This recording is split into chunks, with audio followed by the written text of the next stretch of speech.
less than nothing, just look at us now.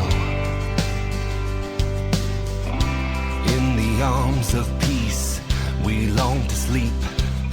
We'll rest tonight. When you lay beside me, I know everything's gonna be alright tonight. Could have been stranded, but we made it out of that town, baby, just in time. All these years we thought we had it down, but it was just a foolish play. It's okay, and it's alright. This graceful life. All right, this is Randy Honig with the SCSA, and today we are in the lovely small town of Harrisonburg, Louisiana, interviewing Billy Joe McMillin. Billy Joe has lived here his entire life. He's 69 years old. Billy Joe, tell us a little bit about Harrisonburg. Yes, sir. Harrisonburg is one of the oldest towns in Louisiana. And at one time, a man swam a river to keep from voting to be the state capital in Louisiana. Wow, that sounds like a great story. We need to listen to that sometime. Civil War was fought here. We picked up cannonballs, pistols, rifles, everything else when I was a kid on the river, the sandbars. Are there still Civil War gravestones? Well, yes, there's on the hill in Harrisonburg. They've got one that's been caved in for years and years and years. There's several of them in this parish period, but they are on the top of the hill up there. So you were born and raised here. Yes.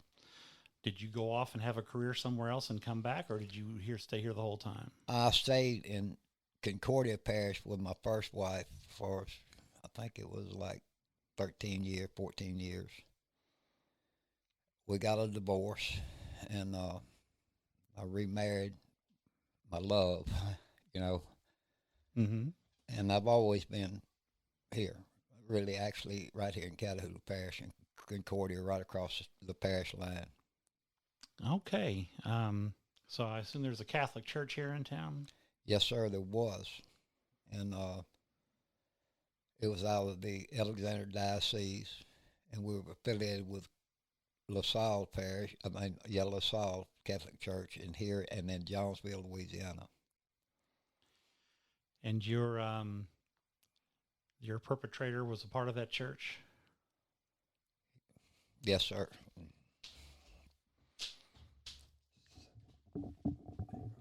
Okay. At what age did the abuse begin with you?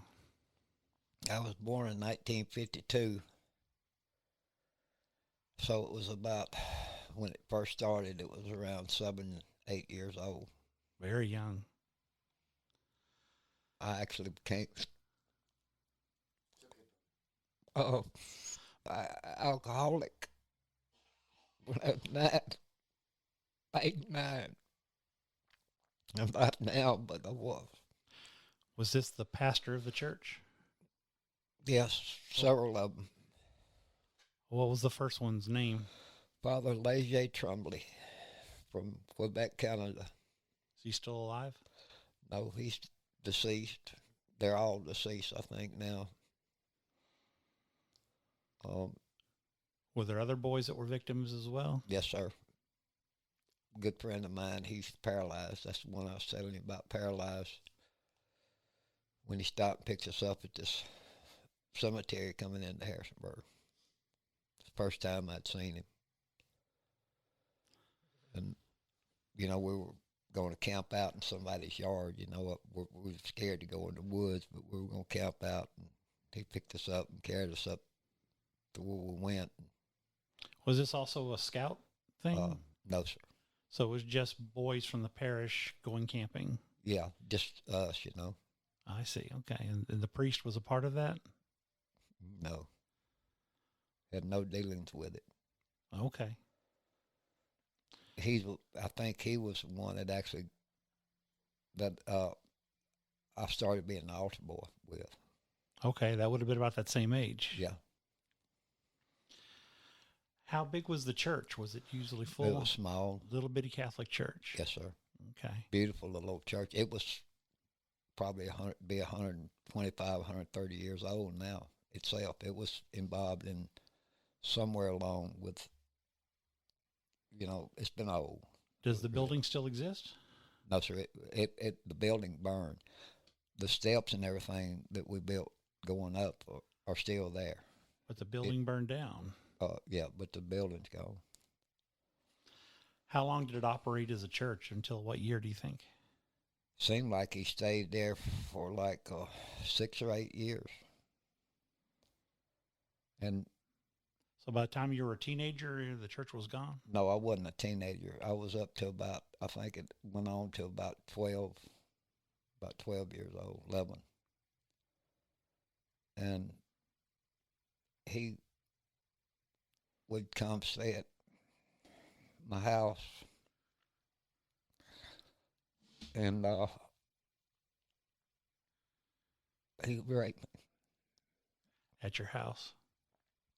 I'd have to take a thermometer and put it in my sheet. I didn't know how to use a thermometer, put it in there and make it real hot. So I couldn't walk. And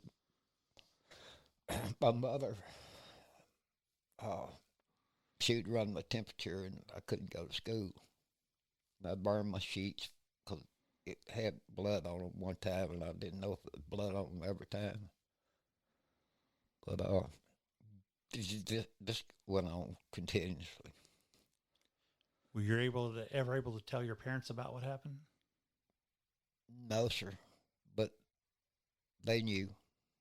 The man that owns the drugstore here now, which is John Costanza, he knew about it, and a good friend of mine, Bill from Jonesville, I carried Richard by to introduce him. He went to him to try to get help. Nobody knew this. And come to find out, Bishop Greco was bishop of this diocese.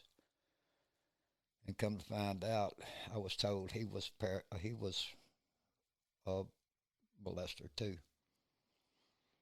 And we played around them, as a kid. What was his name again? Bishop Greco. Greco.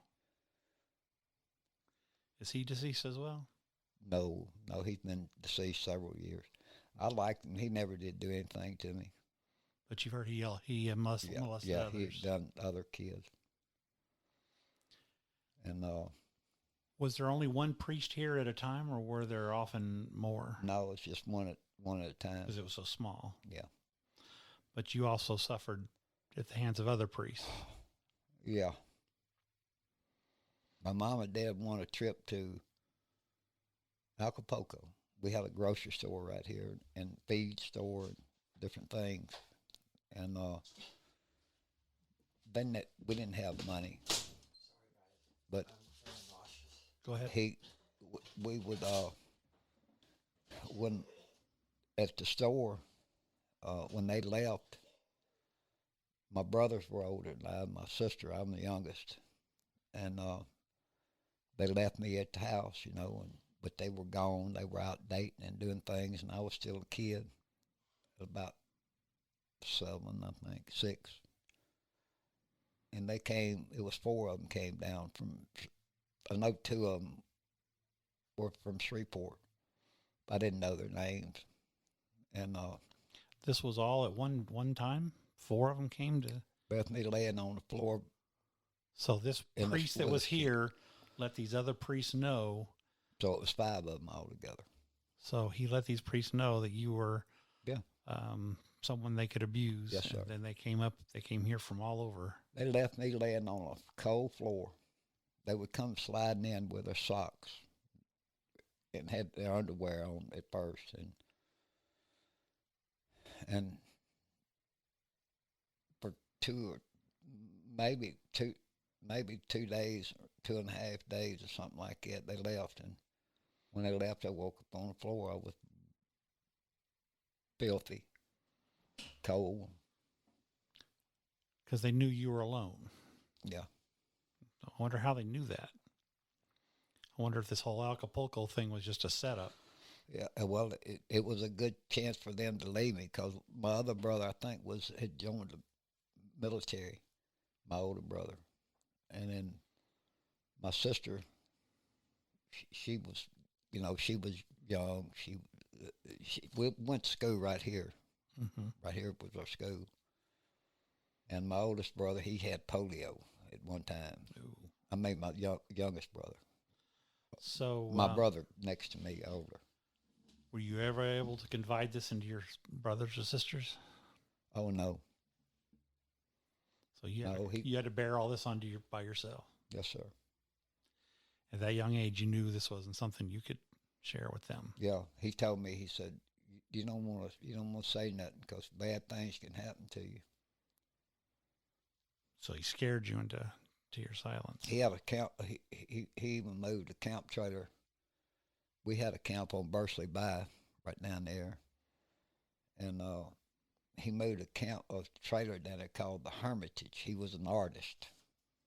It was called the Hermitage, and he would take me and a couple of boys down at James, one that I was telling you got paralyzed. Carried him down, and we knew what was going to happen, And then we had Father Roberto, I think, Father Terry Allen, Father, the last priest committed suicide, and the others were just. I had a gun put in my rectum from St. Mary Hill retreat in Alexander Diocese. Wow. And he picked me up and he carried me to. I remember it was night and there was another priest in there with him, driving him. And they carried me some little way off down in Lafayette or below Lafayette or something we got there about 10:30 that night. And they were going to pick up another kid. And I had a pistol put in my rectum. Wow. Who was the priest that committed suicide? That was, let me think of his name, because when Father Trumley left here, mm-hmm. he, right around here, I was singing. I was singing. It was around Christmas, and I was playing in the swing, and I sang in Silent Night. And he drove up, and his father,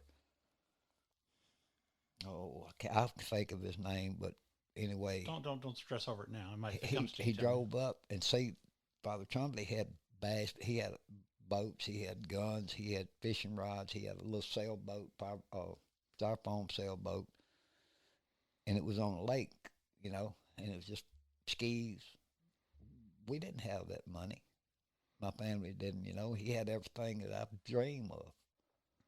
So that would be grooming. Was he using things like that to win you over? Yeah. And then I hate to say this, but then you got numb to it. No, that's a common thing. You just numbed out. I wasn't very intelligent in school. I lied. I couldn't go to school because I couldn't walk. Because of the abuse. Yeah. The many survivors repress the memories and then they come back later. Was that your experience, or have you always been cognizant of what happened to you? So much, but I got like 3 doors in my mind that I'm terrified to even open them. I've seen hell. Yeah. I've seen hell. And I'm still right now. He carried us to out of the school right here. I was in the 4th grade, I think, and he was from, like I said, Quebec, Canada, and everybody, mom and daddy, they just loved him to death and everything, and so they wanted me to go and see for 6 weeks. I did, got with him because I was made to, and he brought another guy with him. And I do know this. I was put in the trunk of a car 90% of it. Very claustrophobic. Wow. I didn't know he had a. So they didn't want you to know where you were going. Well, I don't know. He'd bought a new car and it had a window that went up and down, and I think it was a 60 model car, and I was in the trunk, and he'd take us to, when we went to, I think some cavern where you go underground, and then he carried me to New York. I saw the Statue of Liberty, and I saw the President Kennedy's son. First son was born there, an unknown soldier. And we'd go to sex shops. So let me back up. Your parents let you leave on a 6-week trip. 6-week trip with him. With him, but with him. And whenever you rode in the trunk of the car. Most of the time. Most of the time. And I saw Niagara Falls. When we got to Quebec, where his mother and them were, and I remember it just like it was yesterday. I couldn't drive there, remember the sign, but there was a funeral home right down from their house, and people were on bicycles. And went in and met his parents and everything, and he wanted to take nude pictures of me in the casket in that funeral home. Wow. And it's really, I'm going to be cremated, by the way, but as a joke, but from there, went into St. Anne's Mountains and went to the big cathedral up there, and they went on fishing trip, and there was no one around it. It was a 2-story or 3-story house out in the middle of that beautiful place up there, and they were catching those some kind of trout or something. And they left me up. They locked me up in the.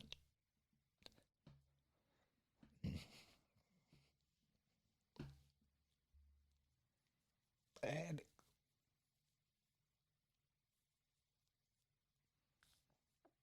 how many of them were there? Sir? How many of them were there?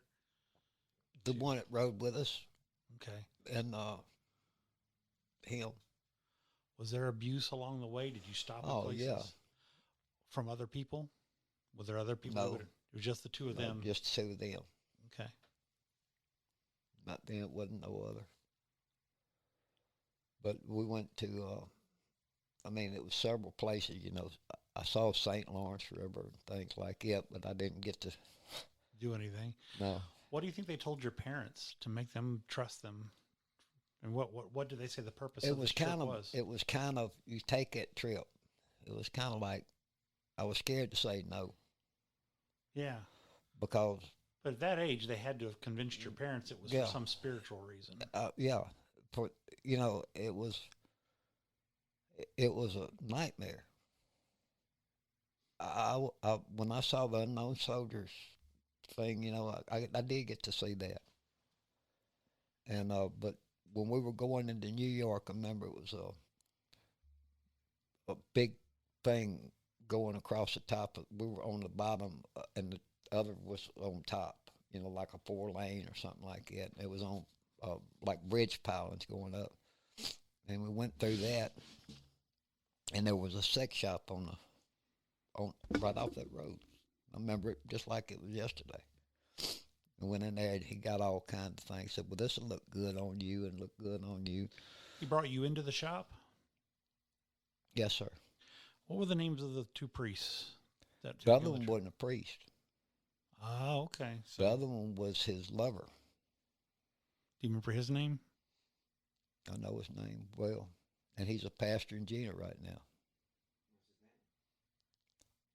Harvey Blassingame, and his daddy owned a pool shop out there, rode the car with machine gun. What was his name? It killed, went around, Bonnie and Clyde. Harvey, And he's a pastor now. Harvey Blassingame? Blessing. But we've never talked since. And he's a pastor. He's a preacher. But he didn't do nothing to me. He did not do nothing So to me. only the priest. Only the priest. And He I had- know he did him now. Because he was poor. They didn't have no money. How old was he at the time? He was probably 3 or 4 years older than me. So it wasn't 2 adults with you, it was him with 2 children. It was, yeah. He was young. He was, I'd say, maybe 15 or 14 or 15. So he might have been molesting him as well. He was. I can tell you that now. I know he was. What was the priest's name? Father Leger Tremblay.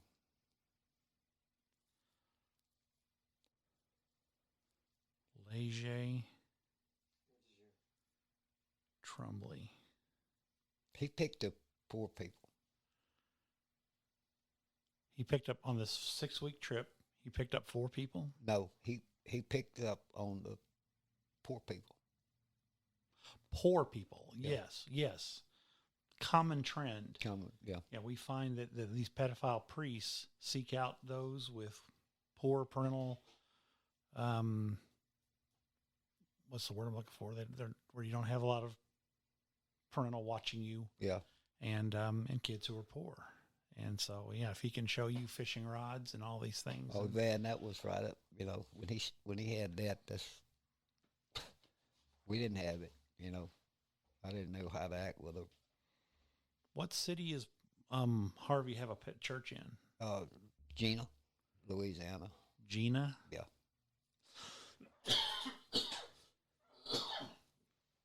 We haven't talked since. We never have talked, and I've seen him. He was a pastor at some of the prisons, you know, and I've always wondered, but I never have seen him since. Would that be a conversation you'd like to have with him someday? Sir, Is that No, a conversation? no. You just want to keep it no, buried? because he knew he Sounds like he was a victim too. Yeah, I think he was a victim. Mm. He was a victim. Many people suppress these things, and if they don't want to talk about it because they don't want it to come to the surface. Yeah. You can't seem to help it from coming to the surface. It's just bubbling out of you. And Yes. It's been like this all my life. Yeah. And I'm not ashamed no more as I was. Good. You got nothing to be You know, ashamed of. But I'm still kind of way back. And that became. We get it, but the more these stories get out, the better chance we have of keeping these priests from Yeah. doing this stuff in the future, because he took you on a 6-week trip and molested you the whole way. What balls, what brazenness. I went in the cathedral, and the sex shops up there. I was at the Empire State Building, went up there too. And What were they letting a 6-year-old kid go into a sex shop? yeah, it was a sex shop. I remember it just like I remember what it looked like, a big high ceiling. It was an old building. Yeah. You walk in there, and he was. I didn't know what the things were really. Sure. How would But- you? But I know they used them on me. He did. Do you know what happened with him after he left here? Yes, sir. After he left, he went to. Bill Bullock was the one I was telling Richard about. He went over there to confront Bishop Greco. And Bishop Greco popped off to him. He said, "I killed you." He said, "You're one too." And he was taking up for me and the Cox family, because they found out he'd been trying to them, you know, and they told their parents, but I So would. Bishop Greco was the one who got Trumley out of here? Yeah. So Yeah. he moved him. He moved him, and he kept coming back. I don't know. He went to Shreveport, and he would come back because when he carried me to that place I was telling you about in Lafayette, or below Lafayette, that old sleazy motel, Mm-hmm. it was another priest. Shreveport didn't have a diocese in, I don't think. And he went up there, and they kept driving around the block waiting for a kid to come out. And this was A specific kid or just any kid? a kid. Okay. I guess they knew him. And so they put me there, and that other priest or whatever he was, that's where I had the gun put up in me. I think it's that priest that was in New Orleans that had the gun. I think that because I heard his name before, and he in my rectum. I couldn't walk. Did they ever try to get you to help recruit other kids? Oh yeah, never did. Yeah. What would you? Oh, they took advantage of the that retreat in Alexandria. I know they did. What retreat in Alexandria? It was Alexandria Diocese. I called the name of it a while ago. Are you familiar with that, Richard? Is a retreat in Alexandria? Yeah, I think it's still one there. Yeah, I want to look into that. Yeah, it was a retreat there. Quite often, those retreat houses are infamous for. Yeah, and it was this kind of priests, thing. several priests up there, and I can actually smell them. I really can. I don't know. What do you mean you can smell them? I can look at them in a picture, Mm-hmm. and I'm telling you, I can look at him, and You can tell he's I can pick them out, and I can also pick out the one that's been traumatized by other means, maybe or something, or dead, or feel sorry. I don't know how I do that, but I do. I'm sure you've developed a few different sixth senses on things. I think I did, really. Who replaced Trumley? That's a priest that came down here, and when he left, man, it was just like I was sitting in a swing in a sycamore tree right where our house was, and I knew it was coming. The store was right there next to it, and I was out there, and I was swinging back and forth, singing Silent Night, back and forth, waiting for him. And he was an abuser as well. Here he come. He drives up, and he had a cedar or cypress boat. And this was Christmas time, and it had skis. He was pulling it with his boat, with his vehicle. And I run out there to him, and he reached and he grabbed me and felt of me. I was with him by myself. He was coming to see Mom and Daddy. And he felt of me then. And I knew then what was going to happen.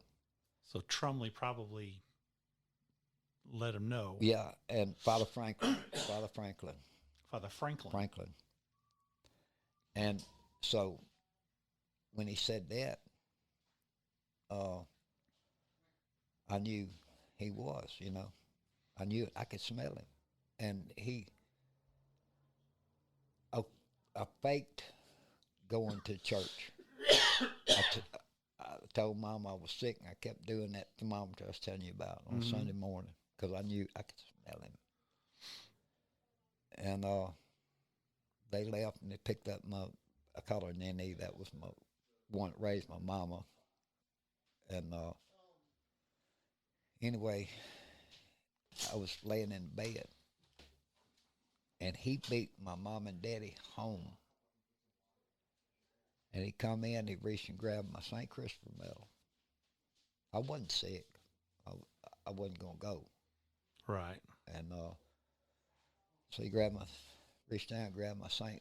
Christopher medal and said, "You have been excommunicated from the church."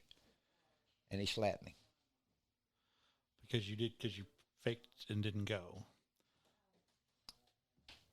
What would happen when you did go to church?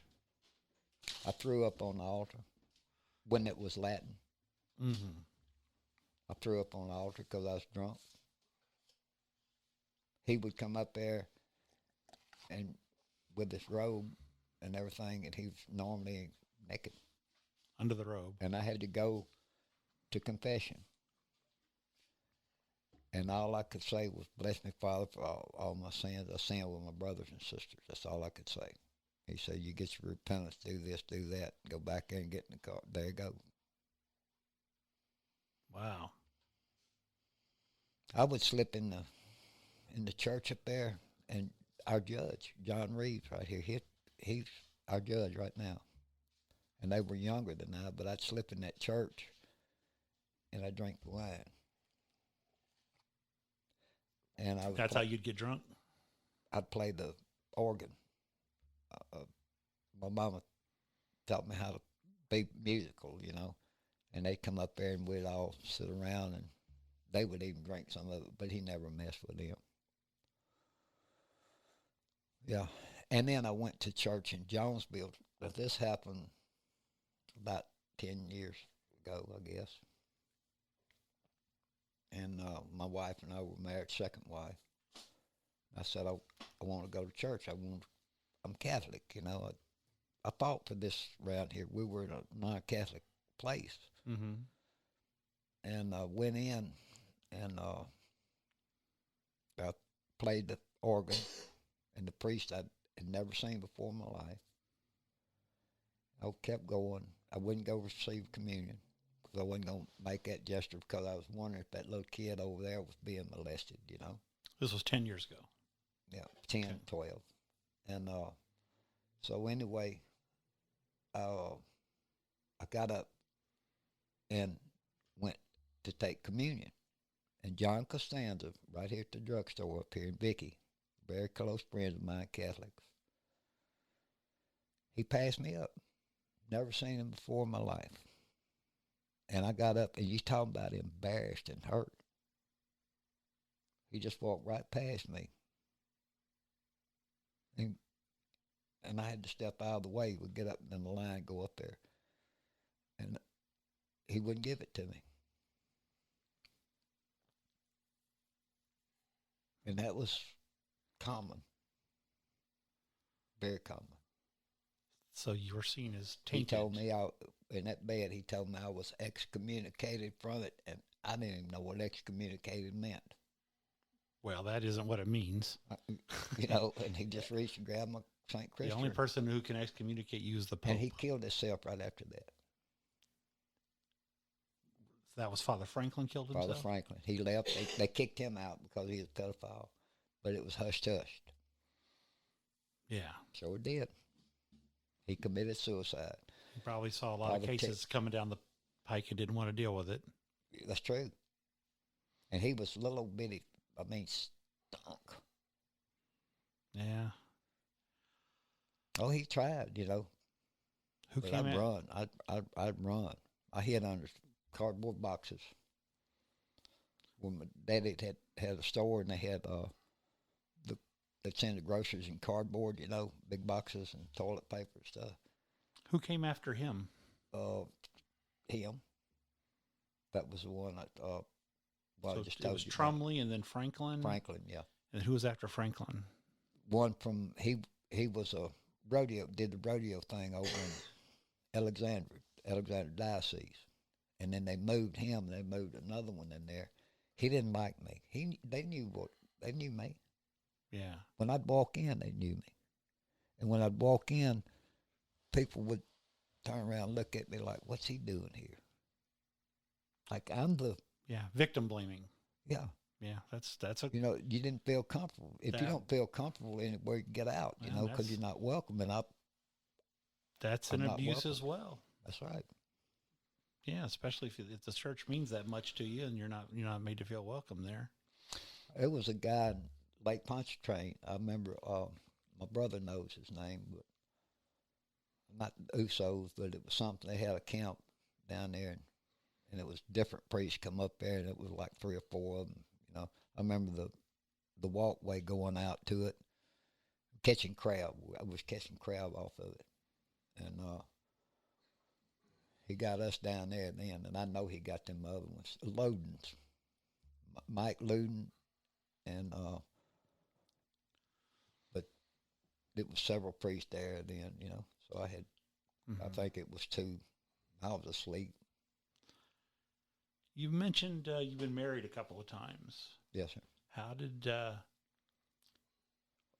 my first? How did this affect your marriages? I got the divorce. Did you ever confide in your first wife what happened to you? She knew, and this is the odd thing about it. She got pregnant before we were married, and I got two beautiful girls. And anyway, she was like 14.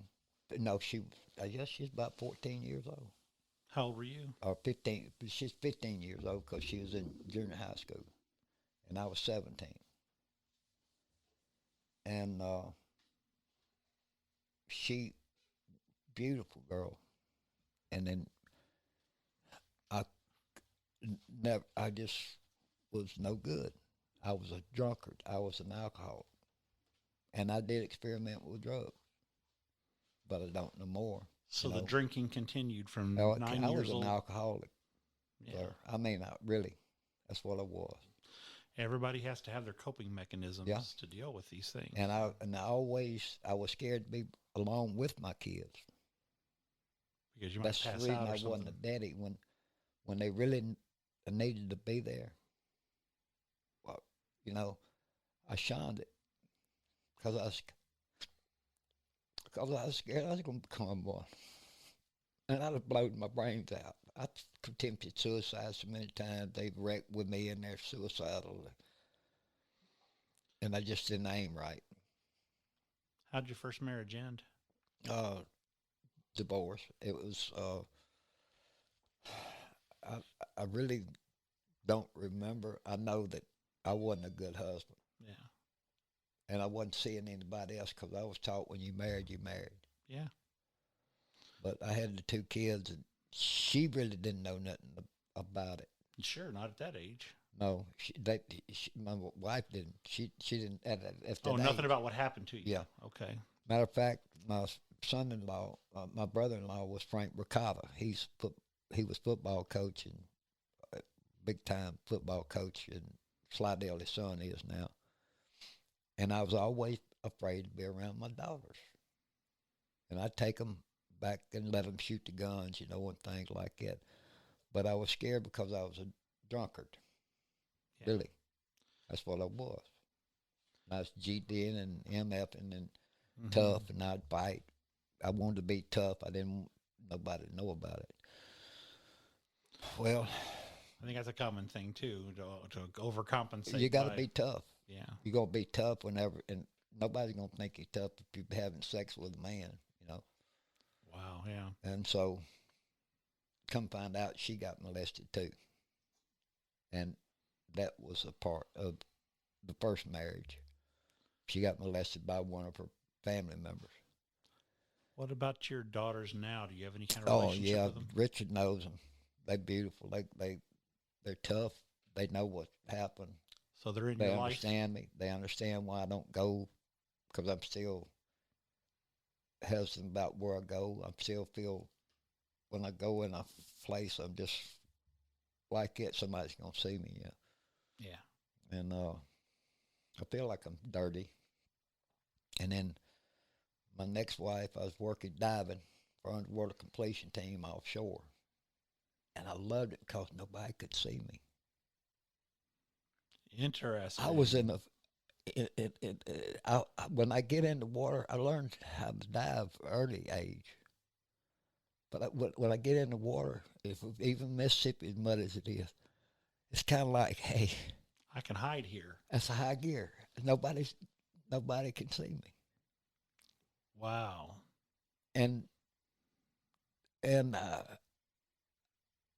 don't know what caused it, but then I met Charlotte, and I had met Charlotte. She had actually, my dad had a store called Seven Oaks, real nice store. And when she was coming up, she was just sweet as she could be. I'd buy her little things going to work because she was a lot younger than I. She was born August the 28th of 58, one or the other. And I came home after my divorce, and I got to thinking about her. She was just pretty. I'd leave money at the store for her where they could buy her candy and stuff, And when I was married to my first wife, And so I thought about her, and I saw her one day, and she's just pretty, beautiful little girl. And I was lonely. I was by myself, had a trailer on Sandy Lake down there, nice trailer.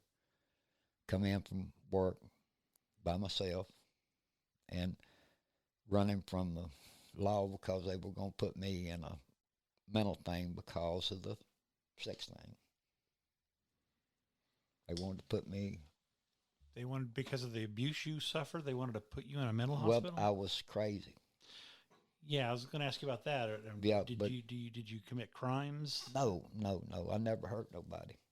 Yeah. I never hurt nobody, but I was mentally trying to be tough and drinking and, taking pills and smoking, and I did cocaine. I was doing that, not much, Right. but I did. But I You was can't afford to do much. mine was drinking. Yeah. Mine was drinking, and so I picked up the phone. I called her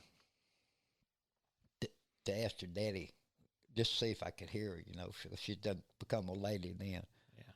And I said, I'm gonna call because I saw her, and I said, "Is this Charlotte?" She said, "This is me, Billy. That I was gonna call and ask your daddy if he wanted to come to a hog roast." I was by myself, lonely, and I heard him in the background say, "No, I don't. I'm not gonna be able to. I got to work." And she said, "But I would." And we got together. 30-something years of it, almost 40 years, and she got lupus. Eat her up, and she died January the 18th of this year, last year. And her uncle called me, and she hated her daddy. She absolutely hated him. She didn't want to be around him. And her uncle called me and said, "Billy," said, "I got to tell you something." He said, "Mark, the son I raised, is Charlie's son." I didn't think what he was saying. And I said, "What's he talking about?" I said, "He molested her when she was 12 years old and had Mark."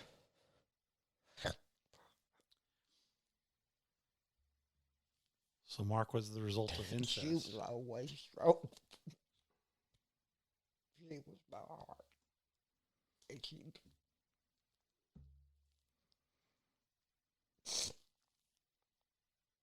And I love her. She was always for me, and the whole time he molested her. She hated him.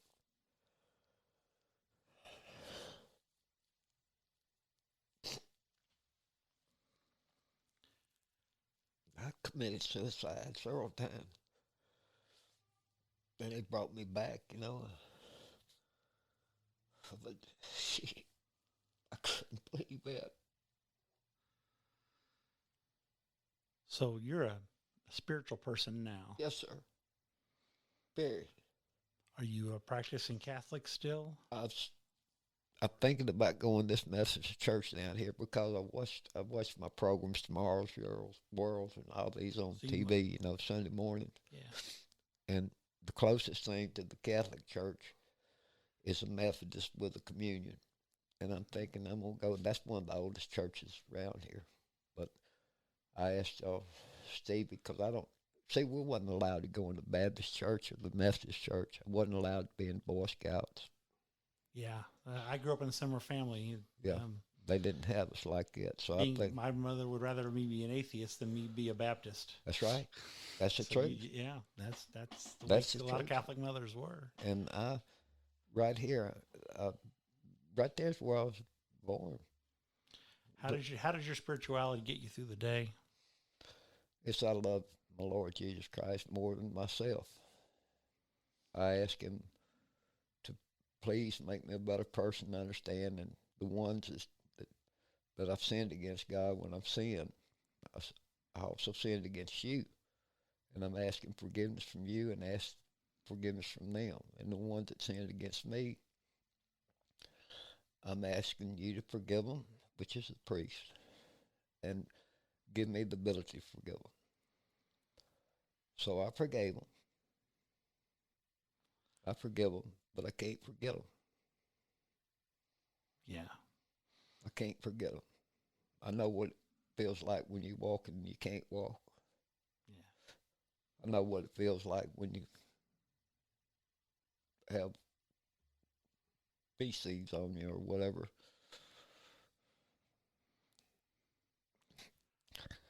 Well, God has a purpose for you. And right now, he needs people to hear this story so that we can prevent it from happening to others. Yes, so sir. And what happened to you was not totally without value. It's helping others. And you know, I became a man really at a young age. When I say that, I didn't have a youth. I couldn't get out here and do the things that a kid would normally do, you know.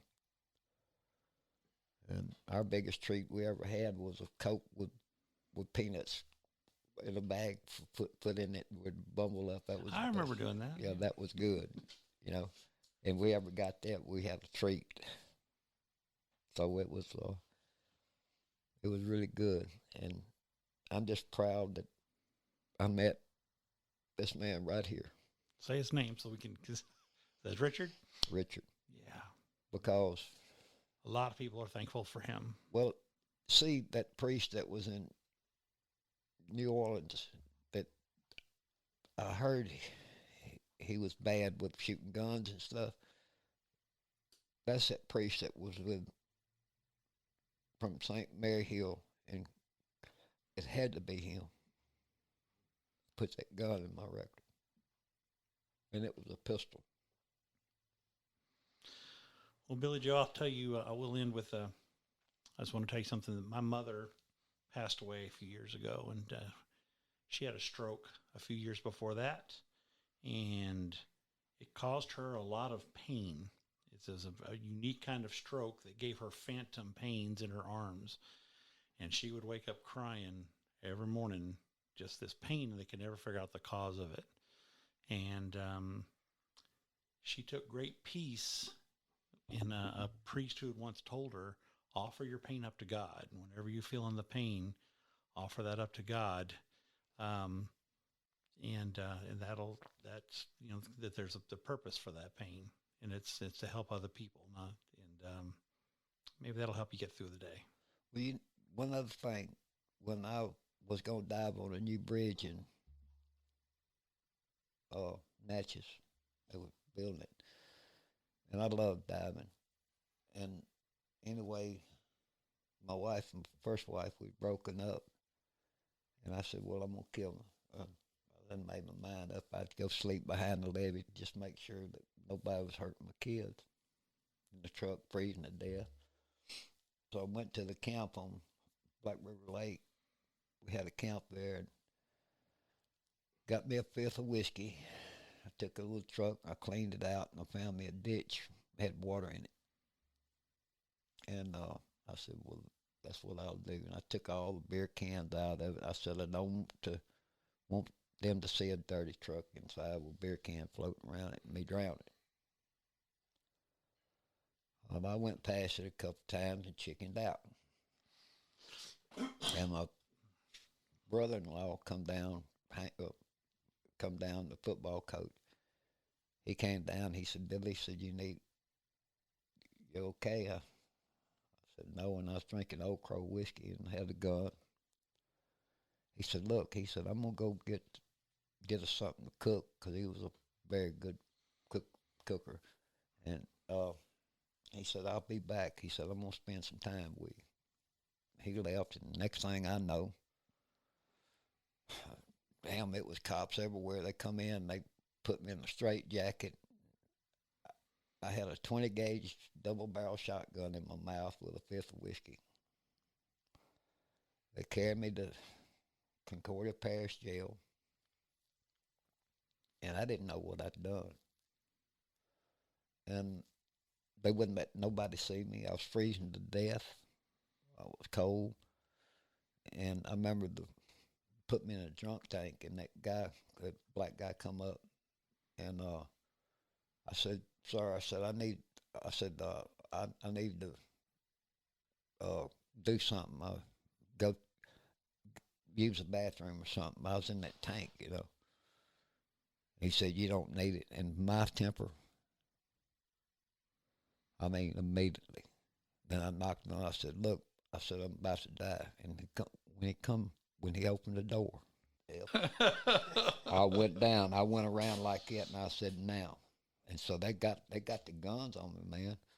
And when they did that, they put me in that cell, and nobody could see me.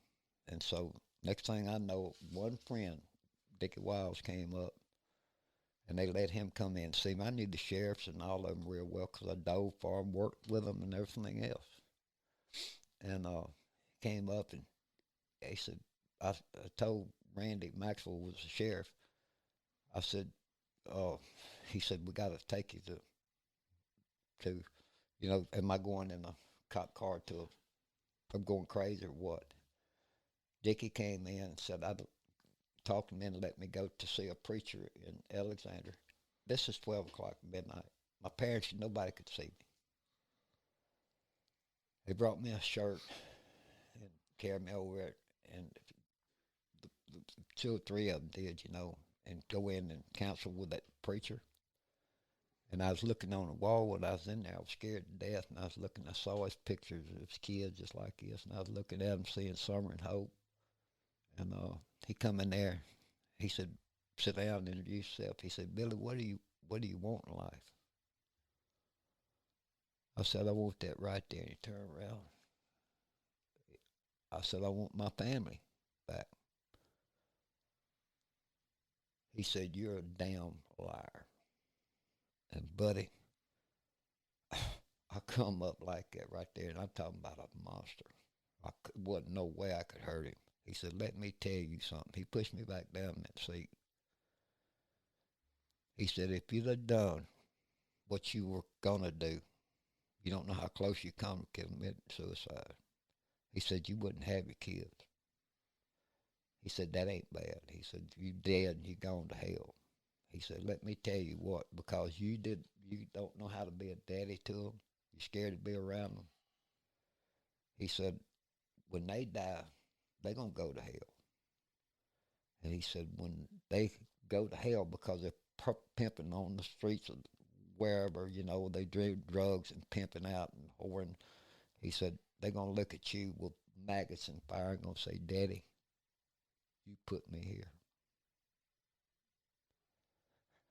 Son, look, I just prayed. I didn't realize how close I got to doing that. Well, we're so glad that you did not in any of your other tries, because your daughters need you. Oh, I love them so much. They love him. Well, who doesn't love Richard? They do. And they're going to love you too. Because I'm not seeing a nut, you know. All right. Talk about him. Very good. So this is Randy Honig again. I've been talking to Billy Joe McMillin, and his very courageous story that he's been telling us from here in Harrisonburg, Louisiana. And we're going to go ahead and wrap this up. Billy, thank you so much for being here, being a part of this. You're welcome. It's okay, and it's alright. Don't get up, baby, I'll get the light. This graceful